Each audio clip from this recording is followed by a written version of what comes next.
నడిపించాలి. మీరందరూ నడిపిస్తారనే సంపూర్ణమైన విశ్వాసం నమ్మకం నాకు ఉన్నది. ఎందుకనంటే మనందరం ఈ తెలంగాణ రాష్ట్రాన్ని కొట్లాడి సాధించుకున్నాం. దేశంలోనే అత్యధిక అభివృద్ధి చెందిన రాష్ట్రంగా నిలబెట్టాలి అంటే మనందరం కూడా కష్టపడి పనిచేయాలి.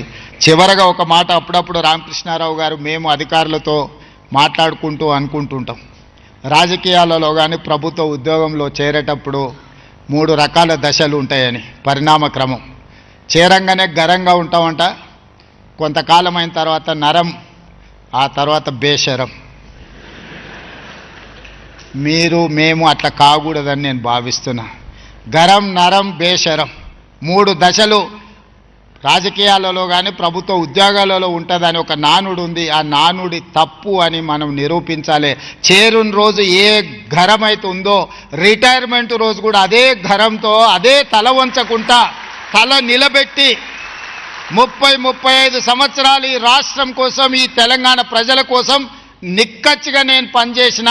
నా దగ్గరకు వచ్చే పేదవాడు ఏదైనా సాయం అడిగి చేయి చేస్తే ఆ పేదవాడి మొహంలో నా తల్లో నా తండ్రో కనిపిస్తుంది. నా తల్లిదండ్రులు నా ఎదురుగా నిలబడి నన్ను సహాయం అడిగితే ఏ మనసుతో నేను పని చేస్తానో అదే మనసుతో పేదవాడికి నేను సేవ అందిస్తా అని ఒక లక్ష్యాన్ని మీరు పెట్టుకోవాలి. చివరగా ఉద్యోగం వచ్చింది. చాలామంది పెళ్లిగాని యువకులు ఉన్నట్టున్నారు చూస్తుంటే. ఇప్పుడు ధర బలుకుతుంది బాగానే.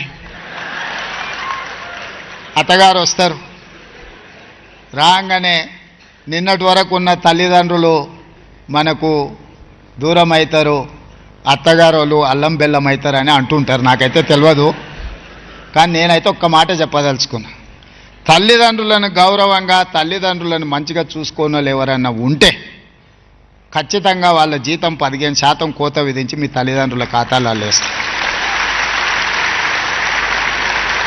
రెండవది, గతంలో 4-5 ఉండేది పిల్లలు. ఒకడు మంచోడున్నా ఒకటి చెడ్డోడున్నా ఎవరో ఒకరు చూసుకునేది.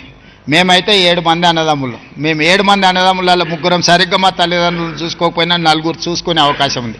కానీ ఈ కాలంలో ఒకే ఒక సంతానం ఉంటున్నది, కొడుకైనా బిడ్డ అయినా. మరి బిడ్డ పెళ్ళై అత్తగారింటికి వెళ్తే అత్తగారు వాళ్ళు ఆ బిడ్డను అమ్మా నాయనను చూసుకోవద్దు, ఆర్థిక సహాయం అందించొద్దు అని నిబంధన పెట్టడం మంచిది కాదు.